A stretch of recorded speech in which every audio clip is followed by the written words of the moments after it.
Snow Risk Monitor enables you to cross-reference your inventory information against the NVD, the Natural Vulnerability Database, to help you identify which applications contain a known software vulnerability, how critical it is, and where it resides.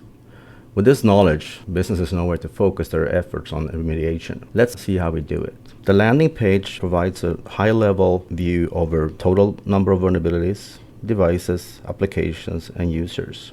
The installed applications risk crossover can give us also a high-level information about what risks are out there, and you can easily click on that specific number of devices or risks to follow the link.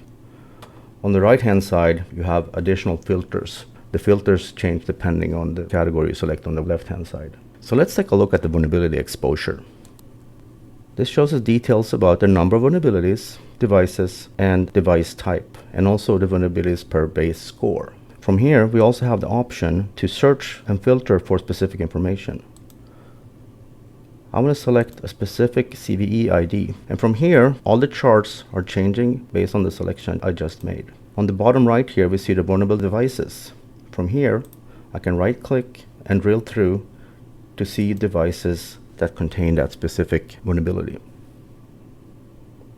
Now that we have detected the vulnerability, let's fix it. In the chart for vulnerability details per application, we see the details of that specific CVE ID.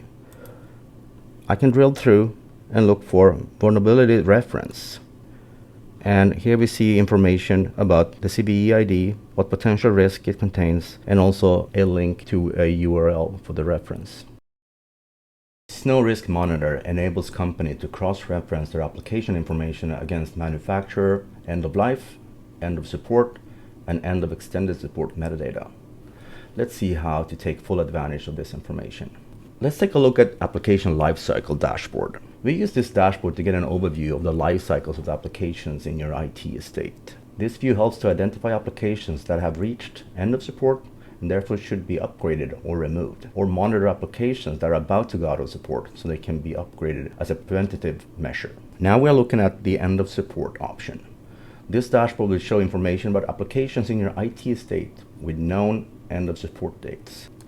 The end of life selection will show information about applications within your IT estate with known end of life dates. The same thing applies for end of extended support. The charged lifecycle option timeline shows the number of applications that have reached end of support and end of life. The application with lifecycle option within 12 months table shows what applications are next in line to reach the end of support, end of life, end of extended support. In the application details, you see lifecycle details such as if the application has reached end of support, if upgrades are available, and links to available upgrade paths. As you can see here in the end of support timeline chart, if I click on 2015 here, we have 176 applications that have expired. That gives us information so we can focus on applications that need to be removed or upgraded. Snow Risk Monitor provides complete visibility into applications deployed within your estate, showing you where applications that process or store personally identifiable information reside, and the type of data being processed by the application. The PII vulnerability exposure gives us information about devices, applications, and type of vulnerabilities. PII application details shows us information about devices and applications that are at risk. Snow Risk Monitor enables companies to automate the vulnerability assessments required by security departments and stakeholders. The Risk Monitor Devices dashboard shows us information about inventory devices, and you have the option here to filter on a specific CVE ID. I have identified how many servers with this specific CVE ID.